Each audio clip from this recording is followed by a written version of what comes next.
Do you feel like the life that you're living is not really the life that you desire? Like you're living a life that's dictated by trying to accomplish things or trying to complete tasks. Do you feel like you're on autopilot and like you're just going through the day to day without actually being present and intentional? Well, I felt this way for most of my adolescent and young adult life, as if I was just doing what was right or like I was just reacting to what was going on around me. But I wasn't really present. I was just reacting. I wasn't taking life as it came.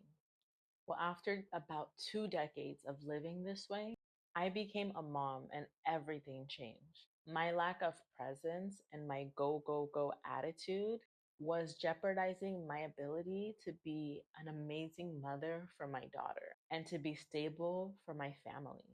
I quickly noticed that trying to maintain a life that was filled with to do lists and tasks was clashing with my natural desire to be a wife and mother who is present and balanced. Over a couple years, I've learned how to balance my nervous system and I've let go of the need to have endless to do lists. And I have stopped postponing my joy and my happiness. It took some small shifts, but they had a big impact in my life. It impacted everything from my pace, my perspective, and my relationships. I began to feel less reactive, less angry, and I started sleeping well. I stopped worrying so much, and I became less anxious for the very first time in my life. If you feel stressed and feel like you have to perform in order to be appreciated, but you long to balance your mind and body so you can go through life as a calmer and more grounded person, I'm confident that these shifts will also help you. In today's video, I'm going to share 6 small, gentle shifts that I made in my life that helped me start taking control of my life and stop trying to please others and stop living on autopilot. These shifts brought so much balance to my life and allowed me to see how I was limiting myself from reaching my full potential. If you're new here, welcome. I'm Koso, and I'm an advocate for women, especially mothers, to reclaim their confidence, flow from the inside out, and create a life that they truly love. If that sounds like something that you're interested in, go ahead and hit the subscribe button below and let's get into today's video. The first shift that I made was taking time before reacting and actually responding after taking some time. We use different parts of our brain when we are reacting to something as opposed to when we take time and we respond. When we react, which is like a quick, instantaneous thing that we do when someone says or does something, we actually are using the primitive part of our brain. This primitive part of our brain, the amygdala, it doesn't consider long term effects or rational thinking. So when we react so quickly, if someone says something and we quickly react without taking time to respond, we're using the primitive part of our brain, and this part of our brain is not assessing long term effects. And that's why sometimes when we say something without thinking first, we often regret it. We often feel like, oh my gosh, I wish I didn't say that. This part of our brain is just focused on the immediate survival and quick response to like a threat. It thinks you're in a fight or flight mode. But when we respond, which is when we take time before we do something based on what someone said or did to us, when we respond, we're taking time. And when we respond, we're actually using the part of our brain that's associated with decision making and social behavior. So this takes the lead. This is the part that lets us think about emotions and think about consequences, and it helps us make choices based on reasoning as opposed to our emotion. It's important that we take time to actually respond to what someone says or does. And this doesn't need to be a long winded time. Sometimes it's just as simple as a deep breath before you speak, or a deep breath before you act. This small change helps a lot because that 1 second pause helped me to start seeing that what I initially wanted to say or do was not the best thing for that situation.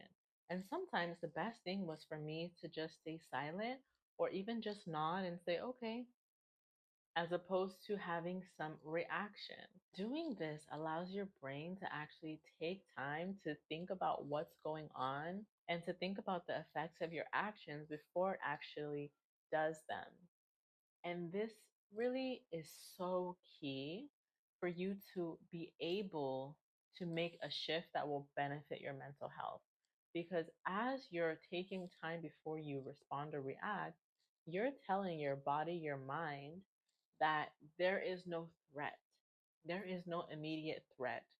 And the way that your body responds to this is by being more centered, by being more grounded, as opposed to being in a fight or flight mode, as opposed to using those stress hormones, that cortisol, to try to get you through a situation.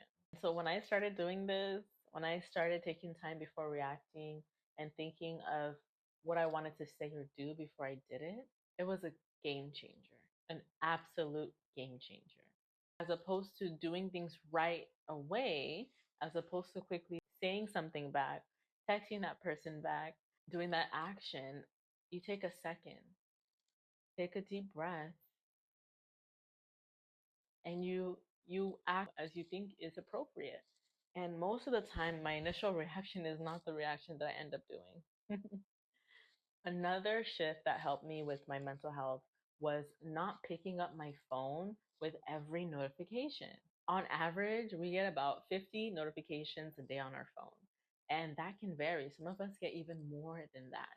And keep in mind, there are times that we pick up our phones just to check and see what's there without actually getting a notification. This is important for us to know because it shows us how many times we are distracting ourselves or how many times we're looking or seeking for some approval in that phone. In the book Break Up With Your Phone by Catherine Price, she talks about how our phones give us that feeling of dopamine, right? That reward that makes us want to be addicted to them. And so, this addiction that I had to my phone was really limiting me from being present in my life.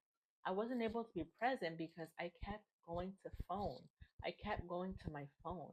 I kept getting distracted with my phone as opposed to enjoying the life that I'm living presently. Breaking up your addiction with your phone can bring so much peace to your mental health. I know it has for me. It helped me see that there is not much that requires much of a reaction. There's really not a lot of notifications on my phone now at this point, right? I've removed a lot of notifications on my phone. I've made it so I don't get a lot of notifications. And for the most part, my phone is always on vibrate silent. So I don't even hear like all the notification bells and everything, which can be very triggering. It helps me see that I can pause before I actually check my phone. I can set up times where I'm going to check my phone. I can check my phone when I'm actually more relaxed, right? As opposed to when there's a lot of things going on and I hear a notification bell and I'm like, okay, let me answer that. So reducing our need to quickly go to notifications has helped me so much. Another thing is that I reduced how often I do multiple things at once.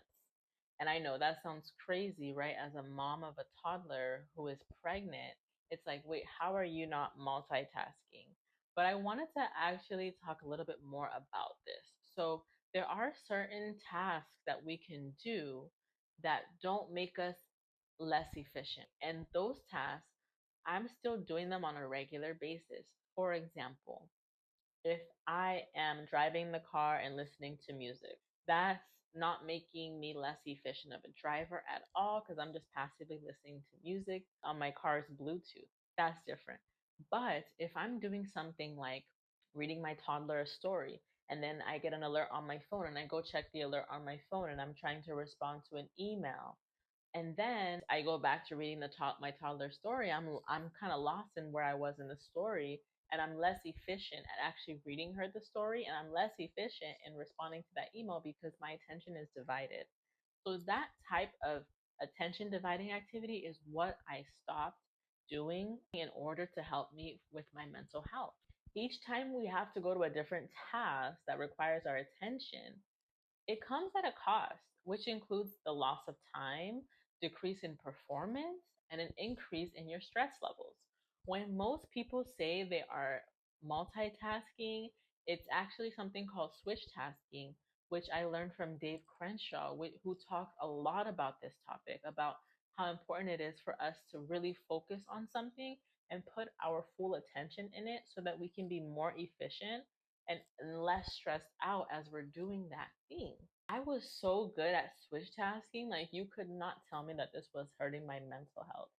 But the truth is, it actually was hurting my mental health. I was on edge. I was always piling more things on myself, more things for me to do, more tasks to accomplish. And it just felt like, okay, well, I can switch tasks before. Why can't I do it again? I'm going to keep going, keep going, keep adding more things for me to do. I was stressed. I was anxious. I was exhausted. And I didn't even know it. I just wanted to be more and more productive. When I stopped trying to do multiple things at once that required my attention, it helped me actually accomplish things more effectively, faster, and with less stress. As moms, we're naturally skilled at being able to juggle multiple tasks at once.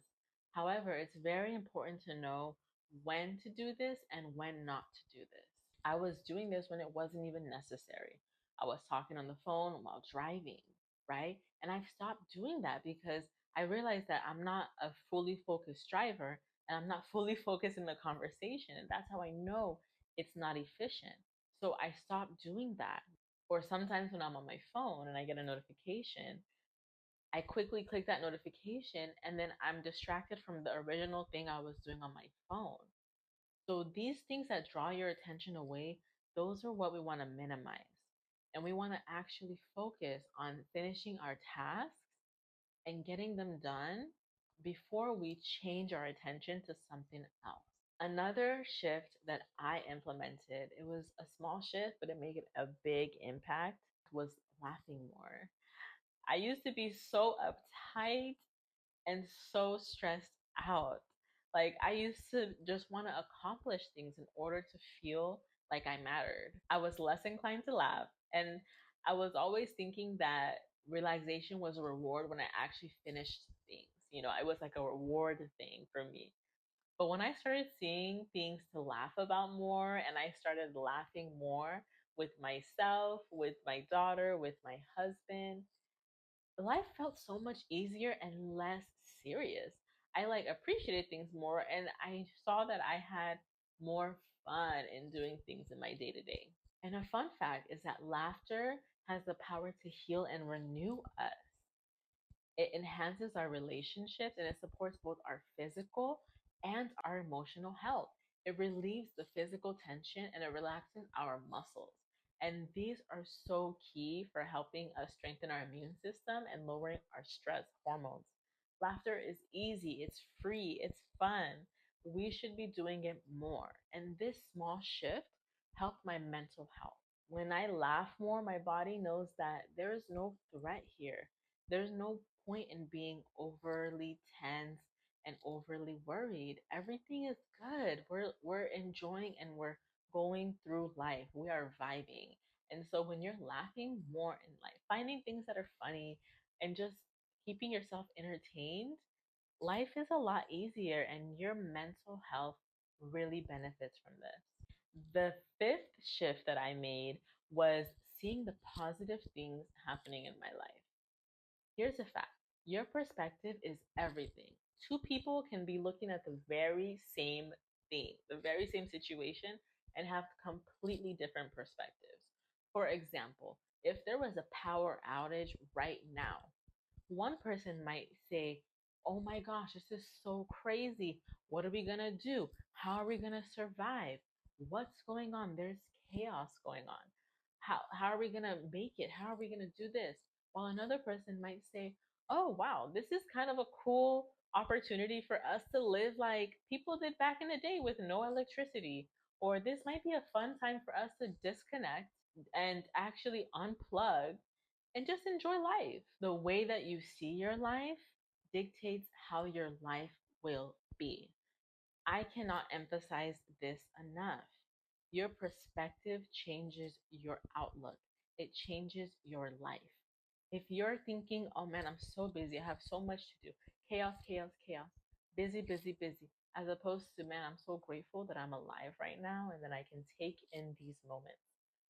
Which perspective do you think will lead you to better outcomes in life? The second one, having a positive, optimistic outlook on life affects your hopefulness and your joy. And more optimism is going to give you more of a positive perspective. And this helps you see the possibilities in life and helps you attract more positive things in your life. The more positive that you see, the more positive that you attract.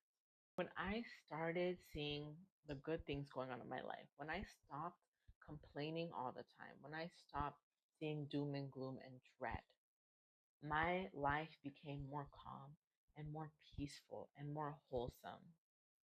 The sixth and last shift that I'm going to talk about is I slowed down the pace of my life. Slowing down is a key factor in having a happier, healthier, and more fulfilled life. When you slow down, you prioritize presence over productivity, and you learn to be fully engaged in whatever it is that you're doing, whether it's work, whether it's spending time with loved ones, or simply enjoying a meal. When you slow down your pace, you actually get to enjoy your life.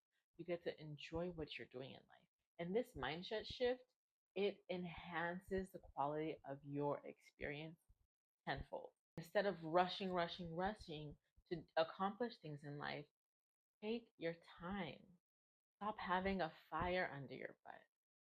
Stop trying to get pack so many things in such a short amount of time. Slow down your pace. Take it easy. Be light. Be easy. This helps your mental health because it allows your mind to soak in this present moment and to take it easy and see what's here and what's to be appreciated.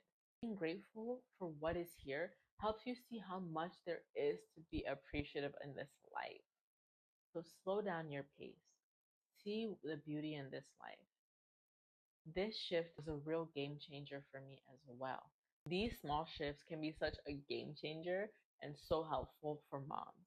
And I speak about tools moms can implement to start rediscovering themselves and start loving themselves in my course, which is linked in the description below. So if you're interested in learning more and taking your transformation to the next level, check out the link in my description. I'd love to hear from you. What are some shifts that you made to help your mental health? What are some things that you've done that really helped your mental health thrive? I love advocating for women and sharing things that help us be so much happier, healthier, calmer, and wholesome. And the key is for you to start. The key is for you to give yourself a shot and actually try. And I'm so happy that you're here, and I'm looking forward to seeing you glow up and transform. If this video resonated with you, go ahead and give it a like and comment below. I can't wait to hear from you.